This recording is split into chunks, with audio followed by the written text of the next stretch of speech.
มื้อนี้ก็คือแต่งหน้าเนาะจะไปสมัครเวียกเนาะทุกคนจะสมัครเวียกใหม่เดี๋ยวแต่งหน้าบ่มีบันตังโทรศัพท์สระหัวเก็บอยู่ซะละ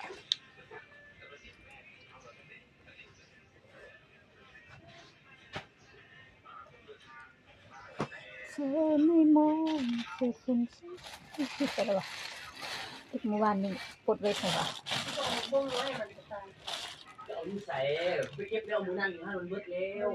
โอ้ยจะฮู้หยังทันไฟวะ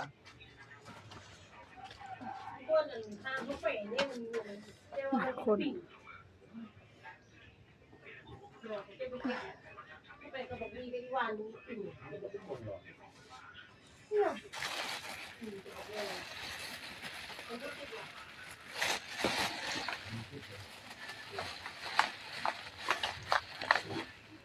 แห้งเกาแห้งซองหยังก็บ่เห็นทุกคนซอกนิดมันก็บ่เห็นปากบ่กับเกาเพราะว่าตั้งเป็น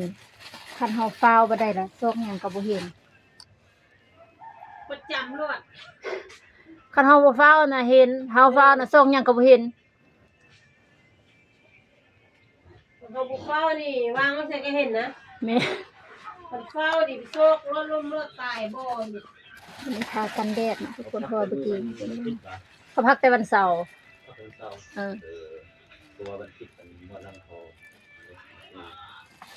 จกอย่างที่คนพอที่นี่ พักวันเสาร์วันเดียวจ้านี่ก็คือแต่งหน้าไปสมัครเวียกมื้อแรกเดี๋ยวจะแต่งหน้าแบบใดกันแดดโปะเข้าไป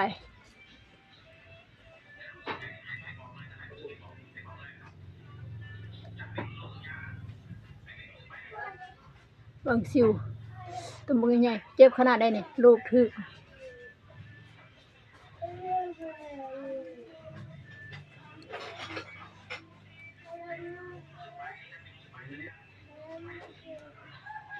มันเป็นไงมันพอหรอเพียงก่อน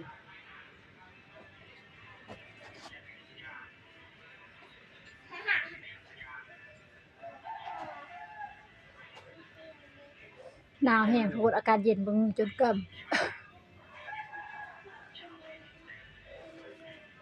ถ้าเป็นลมหนึ่งมาปะให้มันซึมในหนึ่งก่อนทุกคนใส่กันแดด2 รอบเราทาหน้าแล้วเราจึงทาคอแล้วทาคอแล้วจึงพอดีแบบคันเราทาคอแล้วพอดีอันกันแดดอยู่หน้าเรามันซึมเข้าแล้วเราก็มาทาหน้าเต็มรอบนึงไปอันเสื้อก่อนโปะเข้าไป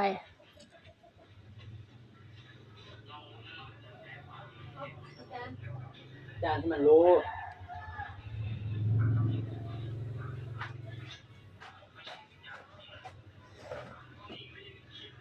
นี่มีเข้าบ่ โปะให้เอาลายนิดนึงกันแดดกันแดดมันบ่ได้เฮ็ดให้เฮาขาวเลยทุกคนมันเฮ็ดให้หน้าเฮามันบ่ไหม้เอาไข่ไปล้างให้แม่เลยดูเวลาเอาถึงแดดมันจะกันให้หน้าเฮามันบ่ไหม้เคยเห็นบ่เวลาเฮาตากแดดหั่นน่ะทุกคนแล้วหน้าเฮาจะแดงๆนั่นน่ะแปลว่าอันนั้นแหละแดดมันอาหารมันเฮ็ดให้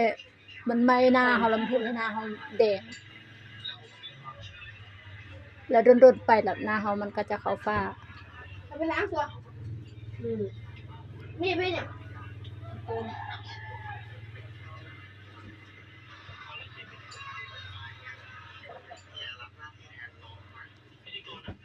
ทาลายแล้วมันก็เข้าหน้ายากเนาะทุกคน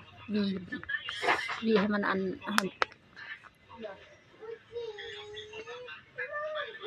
กินข้าวสิไปบ่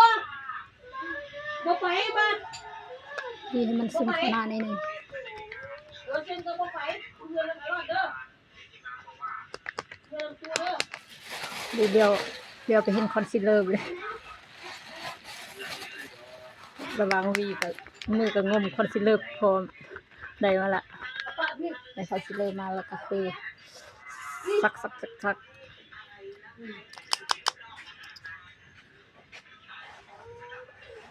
บ่ไปบ่ให้ไปเช่นเป้าบ่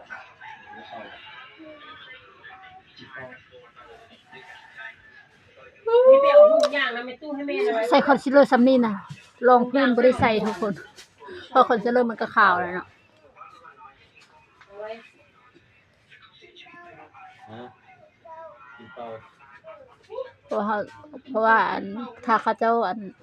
นเนี่ย โทรมาเขาก็จะไปเลยเนาะเพราะเขาเฝ้าแต่งหน้าเพราะบ่ฮู้ว่าเขาเจ้าจะมาตอนใดแต่บอกว่าเขาเจ้าโทรมาแล้วบอกให้เขาไปสมัครเรียกไปไสไปนำพ่อไปหยังนำพ่อพ่อเฮ็ดหยังพ่อไปเวียกตัวไปหยังนำพ่อฮะ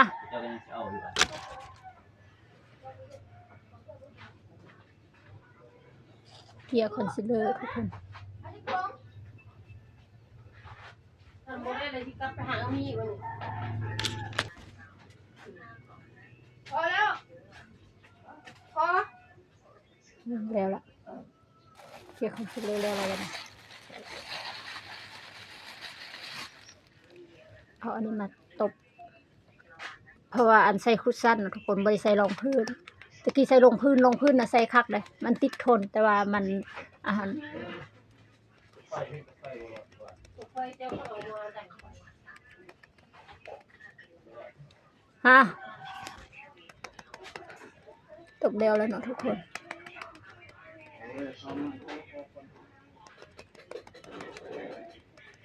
ก็จะประมาณนี้เขาจะบริทานคอเนาะนุ่งเสื้อขาว มันติดคอแล้วก็บุปผาได้ถ้าเขาไปลิ้นเนี่ยเขาทาอันนี้เขาจะไปเวียงก็เลยบุทาเพราะว่า มี เนื้อได้ ย ไม่ อด ต้ อั อง น ทำ นะยอดอันมาเป็นนี่ใส่กับไข่น่ะ คนทั่วหน้าบ้านนึง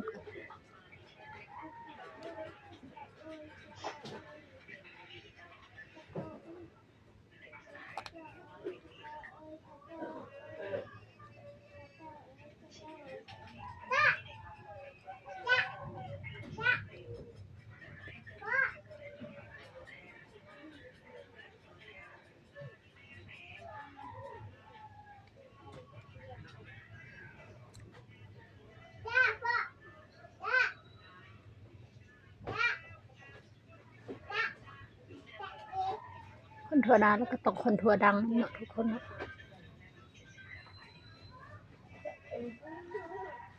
เขาดังแม่บอกคนทั่วบ่ได้บอกคนทั่วแล้วมันบ่มีดัง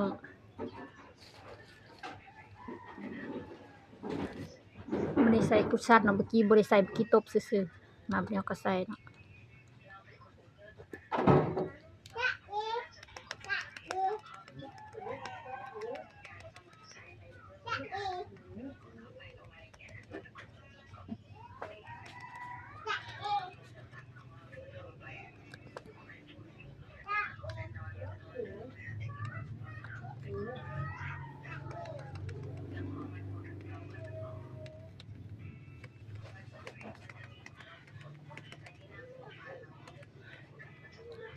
ตอนนี้คือฮอดขั้นตอนใส่ลิปสติกเลยเนาะ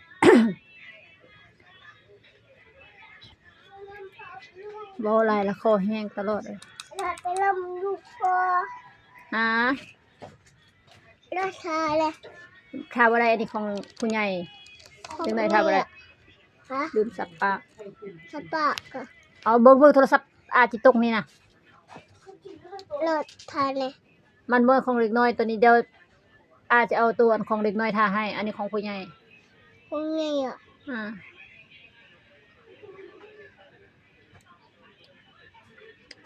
ทาหน่อยหนึงเนาะแล้วก็ เราทาเลยเราทาบอกเลย เอ้ยแม่ทาให้นี่ถามหลายนี่คนยังเฝ้าเด้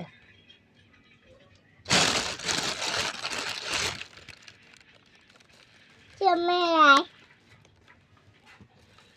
เชื่อแม่ไร เสื้อแม่ เชื่อเราใจเชื่อเราใจ อ่าใส่ปากแล้วก็ใส่แก้มพร้อมเนาะทุกคน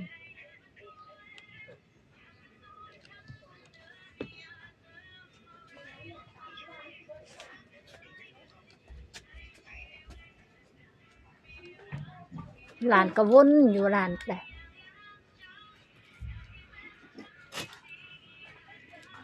เบิ่งโทรศัพท์อาจสิตกค่ะ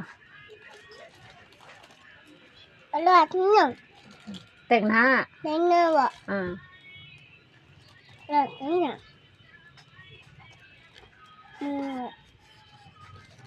อ้าวมันสิตกนี่นะตกแล้วอย่าให้เด้อ อืม อยู่เพิ่นว่าให้เราระวังโลด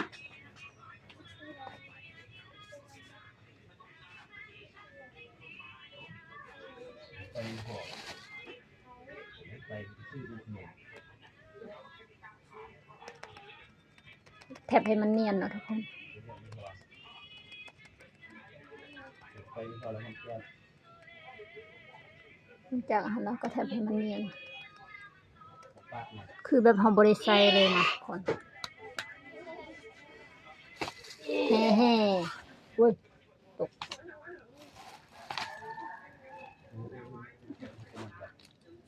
สุดอินไลเนอร์บัดหนึง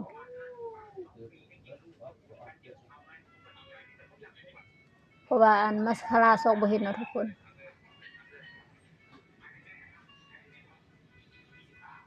มัสคาราซอกบ่เห็นบ่ฮู้ไปใส่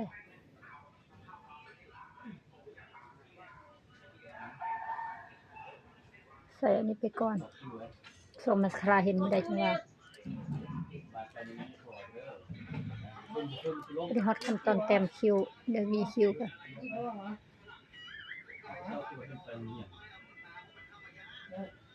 ทางละจัง บ่ได้ถามมันสิถามว่ามึงมีเสียงบ่ ก็เราก็ถามเลย เขาใกล้สิอันเส้งพังเฮียน1แล้วได้ สิถามเบิ่งว่าเสียงบ่คันว่าบ่เสียงล่ะจะมันไปนำคันว่าเสียงเดี๋ยวก็คือเอามันไปส่งโรงเรียน แต้มคิ้วก็แต้มแต่ปลายนะทุกคนคิ้วก็บ่ทันได้กันหา มึง ก็ บอกวีโทรหาอาจารย์นั่นมันอาจารย์สุข หาก็มาแต่บ้านทันได้เฮ็ดหยังมาฮอดมื้อวานมื้อนี้จะไปสมัครเวียกไม่รู้ทำไมนี่เธอจะไปบ่ทาแป้งให้ใส่นิดนึงก่อนคือหน้ามันยานมันบ่ทนนะทุกคน เพราะว่าเฮาใส่อันอาหาร ฮัลโหลสบายดีอาจารย์คำพานมื้อนี้ได้เสียงบ่มื้อนี้ได้เสียงพังเฮียนบ่อ๋อมื้อนี้ได้เสียงบ่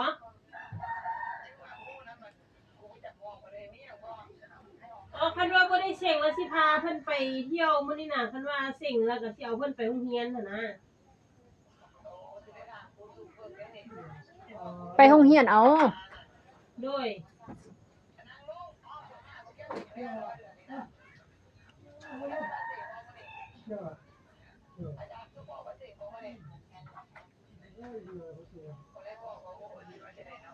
ไปโรงเรียนโลด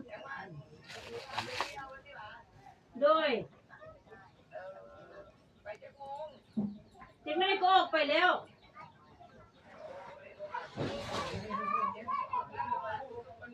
โดยเข้าใจเด้อโดยก็เลยโทรมาถามก่อน โอเคแล้วแหละทุกคน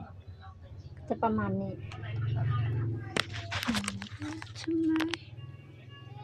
จะประมาณนี้เนาะทุกคนปากก็คือแดงขนาดทาน้อยเดียวเลยนี่ลิปสติกนี่มันแดง